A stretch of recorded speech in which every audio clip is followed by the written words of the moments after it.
Alright guys, today I'm starting the teardown on the 2011 Grand Sport Corvette that I have. First thing I'm going to do is get this fender, survive the accident. So I'm going to go ahead and get this fender off. I'll show you how to do that right now. Obviously there's going to be the Torxes along the top of the fender here. I usually save those till last, till I get the tougher stuff. So start off with taking off the front bumper. This one was damaged in the wreck, so I can't really tell you how to take off the other side or anything else besides what I know here. So obviously there's going to be two 10mm studs that hold it onto the fender. You have to get those from underneath, or you can take off these Torxes on the inner fender. The bumper broke and the Torxes actually stayed in here, so there was only one holding it. So after I took this out, I was able to pull it back and then get a ratchet to the 10mm bolts over here.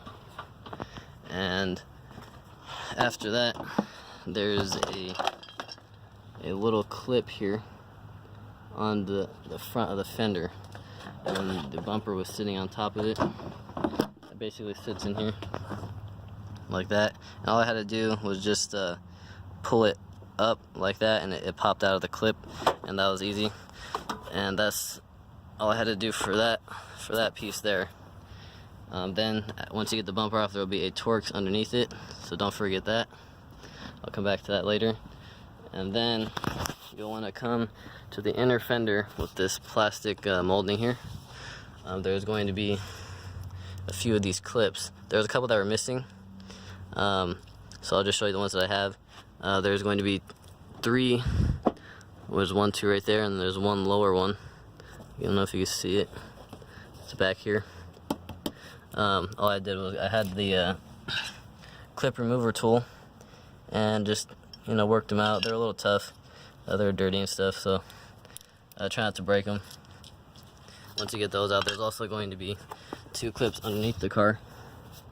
On this molding here, there's 1, and there's 2. I already have these out just because they're a little bit hard to show. But after you get those out, there's going to be a couple 7mm bolts, or screws I mean, on the bottom. They look like this, and they're going to be also on this plastic liner, but there's going to be in these front holes here, this one and this one. And while you're at it, there's also going to be a 7mm holding the back of the fender there. I have that one still in there just to hold the fender in place a little bit. I'll go ahead and take it out real quick. Okay, so here it is, the 7mm, and after that the bottom of the car should be done. But the reason we have to take this off is because there is a tab on the inside of the you can't see it here, but there's a tab on the inside of the door. So after you get this off, go ahead and unclip it.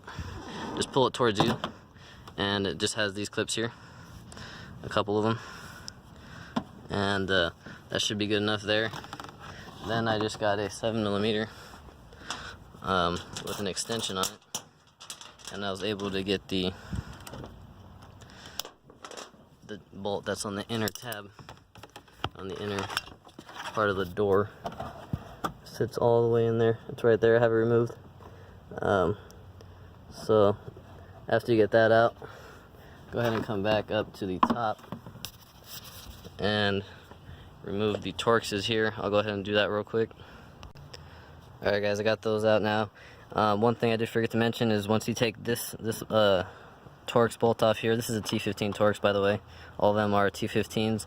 They're all the same except for one bolt. Once you take this off here, you want to grab this plastic piece and slide it towards the front of the car, and you'll pull out one dowel pin right here, and there's also one in the back. Just go ahead and lift it up in this direction, and then slide it the rest of the way forward, and it'll come out right there. See it? So put that off to the side, and there will be one Torx here, but this is the only Torx that is going to be different.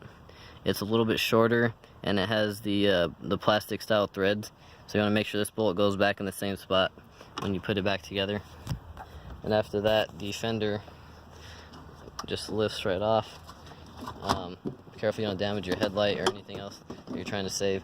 And by the way, one more thing I did forget to mention is when I was taking off the fender from here, that had these butterfly clips in here.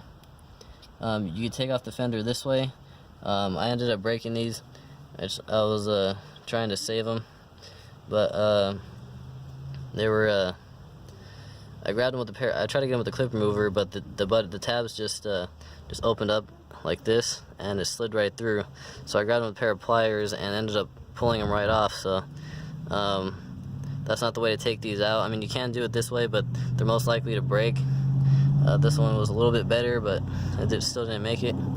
And they basically just sit on inside of this bracket here, inside of a little valley, and you can just pull the fender.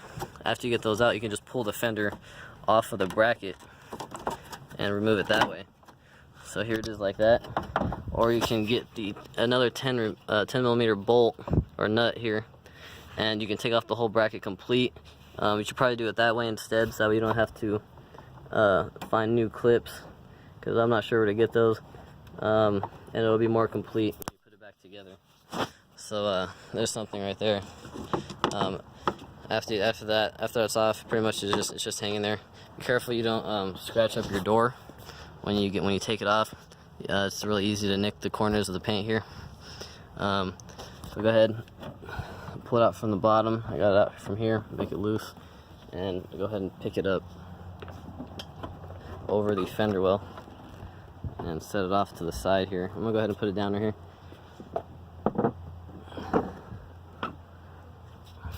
There it is. I'm gonna go ahead and get it cleaned up. I wrap it up with some plastic wrap just to protect it from getting any scratches and stuff. Make sure it's nice and clean. I'm gonna have all these parts put up on my eBay store once I get this car torn down, and should have a lot more videos for you guys on any C6 Corvette. I'll see you guys next time.